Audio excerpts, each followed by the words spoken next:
निरोप. शाक्य संघाच्या सभेत जे काही घडले त्यांच्या वृत्तांत. सिद्धार्थ गौतम घरी परतण्यापूर्वी बराच वेळ अगोदर राजवाड्यात पोहोचला होता. कारण घरी परतता सिद्धार्थ गौतमाने पाहिले की त्याचे माता पिता रडत आहेत व ते फार दुःखमग्न आहेत. शुद्धोधन म्हणाला, आम्ही युद्धाच्या दुष्परिणामाची चर्चा करीत होतो, पण तू या थरापर्यंत जाशील हे मला कधीच वाटले नाही. सिद्धार्थाने उत्तर दिले, मला सुद्धा गोष्टी या थराला जाऊन पोहोचतील असे वाटले नव्हते. शांततेच्या समर्थनासाठी माझ्या युक्तिवादाने मी शाक्यांची वळवू शकेन अशी मला आशा होती.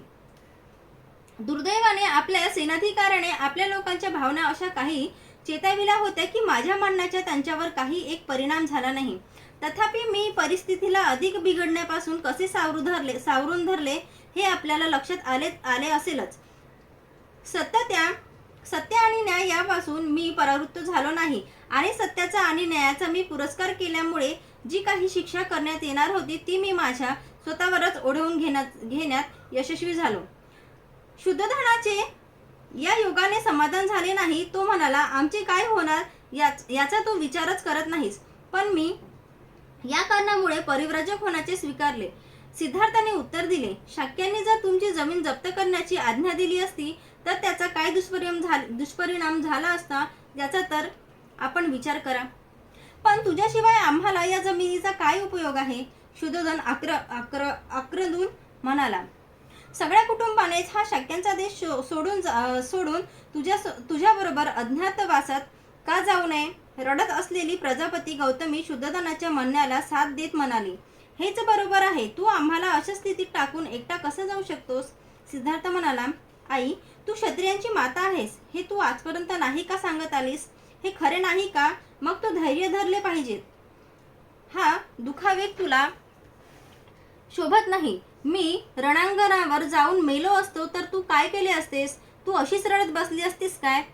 नाही, गौतमी उत्तरली. ते मरण क्षत्रियाला साजेसे झाले असते, पण तू आता अरण्यात जात आहेस, लोकांपासून अगदी दूर, हिंस पशूंच्या सोबत राहण्याकरिता जात आहेस. आम्ही इथे शांततेने कसे राहणार? मी तुला सांगते, तू आम्हाला तुझ्यासोबत घेऊन चल. मी तुम्हा सर्वांना कसा काय बरोबर नेऊ? नंद अगदीच लहान मूल आहे. माझा पुत्र राहुल नुकताच जन्माला आहे. त्यांना येथे ठेवून तू येऊ शकतेस काय? सिद्धार्थाने गौतमीला विचारले. याने गौतमीचे समाधान झाले नाही. तिचे म्हणणे होते की आपण सर्वजण शाक्यांचा देश सोडून कौशलदीप्तीच्या संरक्षणाखाली राहण्याकरिता कौशल देशात जाऊन राहू शकू. पण आई, सर्व शाक्यजन काय म्हणतील? सिद्धार्थाने प्रश्न केला. याला ते देशद्रोह नाही का समजणार? शिवाय माझ्या परिव्राजाचे कारण कौशलाधिपतीला समजेल असे मी वाचेने वा कृतीने काही करणार नाही असे मी वचन दिले आहे. मला अरण्यात एकट्यालाच राहावे लागेल हे खरे आहे, पण यात कुठले श्रेयस्कर? अरण्यात राहणे ही कोलियांच्या हत्येत सहभागी होणे. पण ही घाई कशाला? शुद्धोधन मध्येच म्हणाला. शाक्य संघाने काही काळ युद्धाचा दिवस स्थगित करण्याचा निर्णय घेतला आहे. कदाचित युद्ध सुरू होणार नाही. मग तू परिव्रजा का स्थगित करू नये? कदाचित तुला शाक्यात राहण्याकरिता संघांकडून अनुज्ञा मिळण्याचेही शक्य आहे. सिद्धार्थाला ही कल्पना रुचली नाही. तो म्हणाला, मी परिव्रजा घेण्याचे वचन दिल्यामुळेच तर संघाने कोलियांच्या विरुद्ध युद्ध करण्याचे स्थगित केले आहे. मी परिव्रजा घेतल्यानंतर युद्धाची घोषणा मागे घेण्यास संघाला उद्युक्त करणे शक्य आहे. हे सर्व मी प्रथम परिव्रजा घेण्यावर अवलंबून आहे. मी वचन दिले आहे आणि ते मी पुरे केलेच पाहिजे.